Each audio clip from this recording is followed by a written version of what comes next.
பள்ளிக்கட்டு சபரிமலைக்கு கல்லும் முள்ளும் காலிக்கு மெத்தை சுவாமியே ஐயப்போ ஐயப்போ சுவாமியே.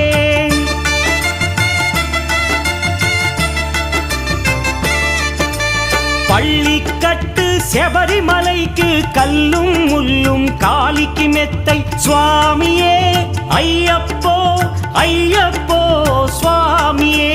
నీ అభిషేకం చేయండి హారతులిచ్చి కొలవండి ఇరుముడి స్వామికి భక్తిగా ఇచ్చి వేదన తీరగ వేడండి అయ్యప్పను కని పిలవండి స్వామియే అయ్యప్పో అయ్యప్పో స్వామియే.